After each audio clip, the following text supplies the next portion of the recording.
இந்திய விமானப்படைக்கு புதிதாக 10,000 கோடி ரூபாய் செலவில் 3 உளவு விமானங்கள் கொள்முதல் செய்ய முடிவு செய்யப்பட்டிருப்பதாக தகவல் வெளியாகியுள்ளது. கடந்த ஏப்ரல் 7ஆம் தேதி முதல் 10ஆம் தேதி வரை இந்தியா பாகிஸ்தான் இடையே நடைபெற்ற போரில் இந்திய விமானப்படையின் ட்ரோன்கள், உளவு விமானங்கள் மிக முக்கிய பங்காற்றின. தற்போது இந்திய விமானப்படையில் பாம்பார்டியர் குளோபஸ் 5000, போயிங் 707-337C ஆகிய உளவு விமானங்கள் பயன்பாட்டில் உள்ளன.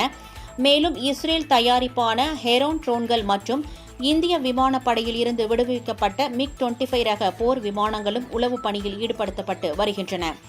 இந்த சூழலில் இந்திய விமானப்படைக்கு 10,000 கோடி ரூபாய் செலவில் 3 அதிநவீன உளவு விமானங்களை வாங்க முடிவு செய்யப்பட்டிருப்பதாகவும், அமெரிக்காவின் போயிங் நிறுவனம் மற்றும் கனடாவின் பாம்பார்டியர் நிறுவனத்திடமிருந்து புதிய உளவு விமானங்கள் வாங்க திட்டமிடப்பட்டிருப்பதாகவும் பாதுகாப்பு வட்டாரங்கள் தெரிவிக்கின்றன.